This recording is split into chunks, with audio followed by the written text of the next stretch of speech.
There are marriages that inspire, others that spark debate, and then there are those that deeply unsettle. Nicki Minaj's union with Kenneth Petty falls into that last category. Behind the polished photos, the affectionate social media posts, and the carefully managed public appearances, something remains. A tension, an unease that many feel but struggle to name. It's not about fame or status. It's something more subtle, more serious. It's about what this couple silently evokes, the past Kenneth carries, the silence Nicki maintains, and the unwavering loyalty she displays with almost troubling intensity. Why would a woman so powerful, so admired, so strategic, choose to marry a man whose past stirs so much controversy? Why does she persist in defending that bond against all odds? And above all, why does she seem unable to walk away, even when everything suggests she should? To understand this marriage, we have to go much further back than their recent reunion. We need to go to the origin. Before the colorful wigs, the stadium anthems, and the record-breaking success, there was a little girl, Annika, born in Trinidad, torn from her island and transplanted into Queens, New York. There, she discovered a new reality, far from the spotlight, a home marked by fear, instability, and shouting. Her father, Robert Mirage, was erratic. The fights were constant.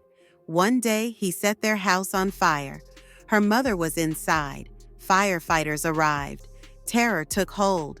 Nicki would later recount how she would often hide in her room, on her knees by the bed, praying to God to make her rich, not to be famous, but to save her mother.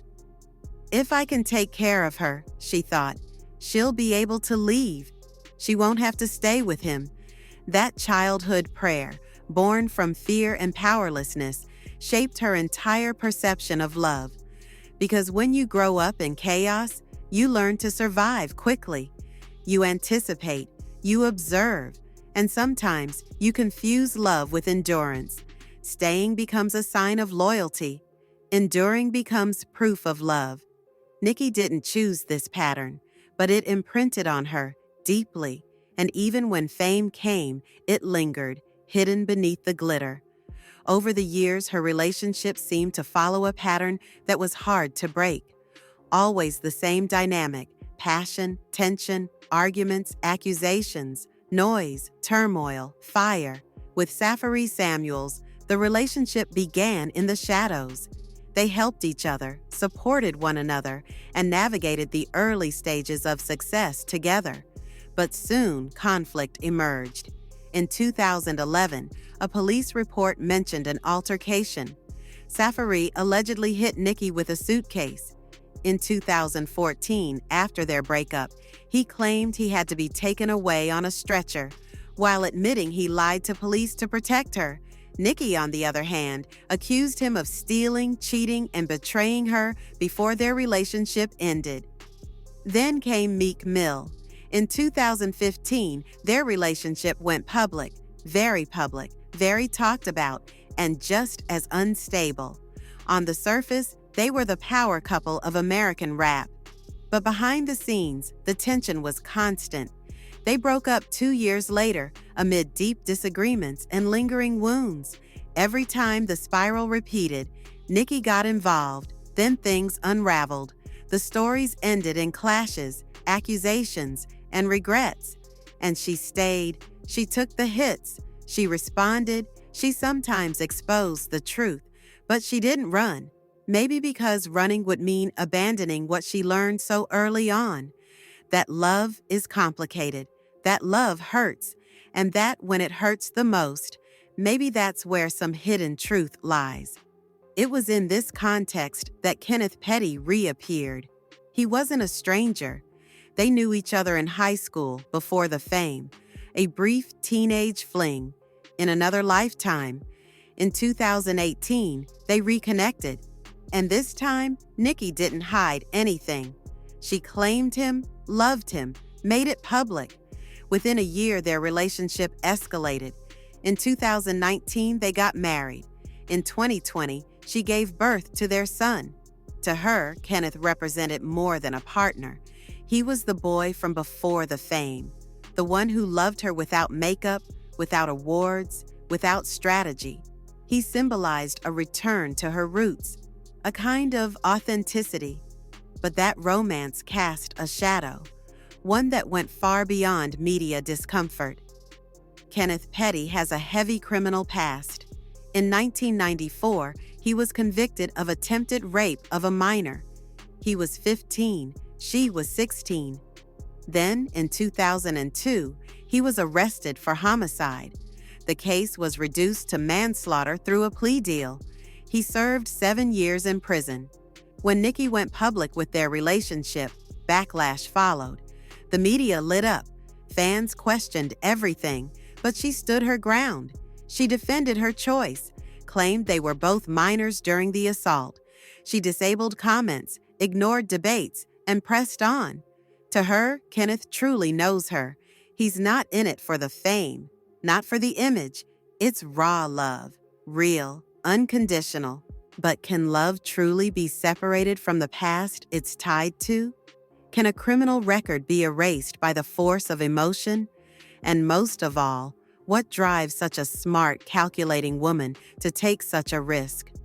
What Nicki sees in Kenneth might not be just a man. He's a refuge, a mirror, a return to a love untouched by fame, but also to the chaos she's never been able to escape.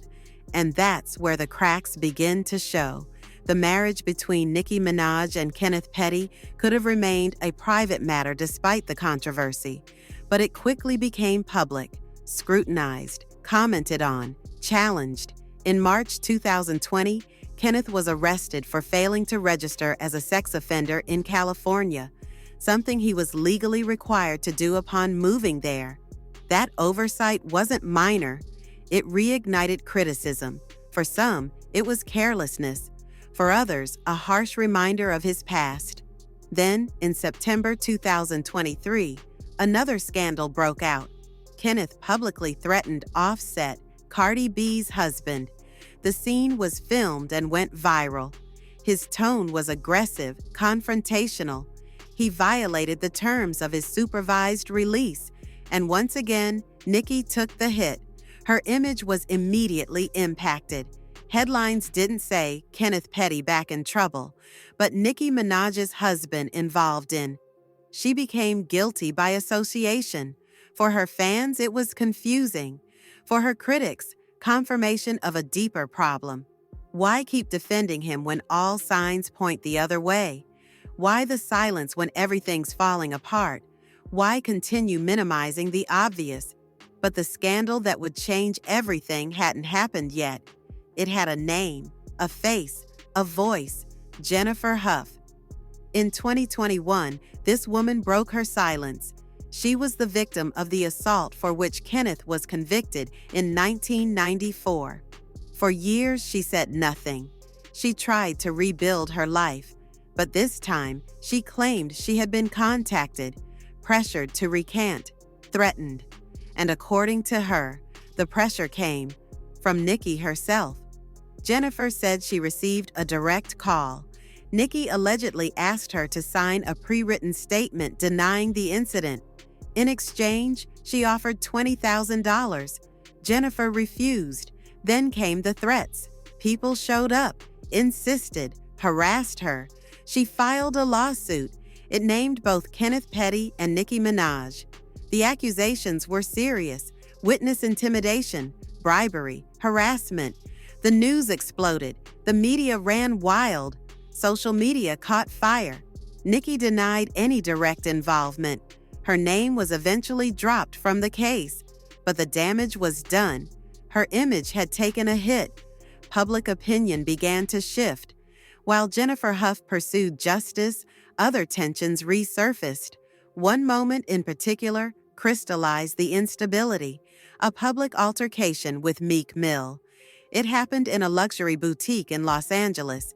Nicki, Kenneth, and Meek Mill crossed paths by chance. Looks were exchanged.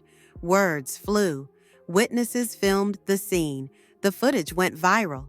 Shortly after, the Shade Room posted a meme mocking Kenneth. Meek Mill liked the post. Nicki reacted immediately. She posted a photo of Meek with a clown emoji. Then came the counterattack. On Twitter, she accused him of domestic abuse. She described shocking moments: Meek hitting her sister, spitting on her, and assaulting her in front of their mother. She mentioned hospitalization, pain, fear. Meek denied everything and fired back. He brought up Nicki's brother, convicted of sexual assault. He said no more but let the discomfort hang in the air. That clash, unusually intense, revealed something. With Nicki, nothing is ever really over. Old wounds resurface at the slightest trigger. Old anger erupts without warning. And in that emotional whirlwind, everything blurs. Exes, current partner, past resentments, public drama. It's no longer just a love story. It's an emotional battlefield where everyone is fighting to control their own narrative. And Nicki, despite her massive success, seems lost in it. So the question keeps coming back: why does she stay with Kenneth Petty? Despite the scandals, despite the warnings, despite the clear damage to her career. The answer isn't about romance, or defiance, or denial. It goes deeper. It's buried. Psychologists talk about unconscious emotional spirals. When childhood wounds are never healed, they show up in adult choices. What was familiar, even if toxic, becomes comforting. We don't look for happiness. We seek what reminds us of home. In her book, Women Who Love Psychopaths, Sandra Brown describes a striking phenomenon. Some women, scarred by early trauma, develop a high tolerance for chaos. They don't flee danger. They justify it. They see loyalty, true love, intensity. The more rejected a man is, the more attached they become. And in that context, Kenneth isn't just a man. He's a symbol. The boy from before the fame. The one who loved her before the success, before the power, before the masks. Nicki herself said it on Queen Radio. When someone loves you before you ever made a dime, that's real happiness. But at this point, such a statement feels less like love and more like denial. She turns criticism into unfair attacks. She minimizes the facts. She protects him at all costs. Not because she's naive, but because admitting the truth would mean facing something she can't bear. That she made a mistake. That maybe she even betrayed herself. And in that mindset, Kenneth is no longer a husband. He becomes a mission, a cause, a wall to protect, even if she collapses behind it. Then, in February 2021, another blow: her father's death. Robert Mirage was struck by a car in a hit and run. He succumbed to his injuries.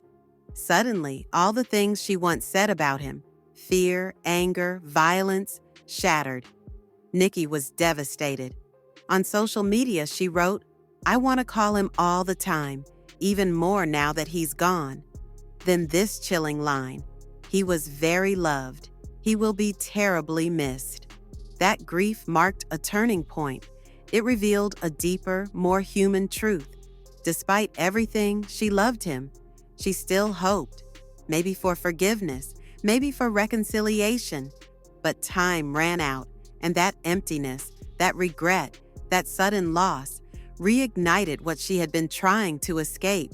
The little girl praying by her bed, dreaming of saving her mother, and hoping one day to have a good man, a protector, a stable father figure, a safe love.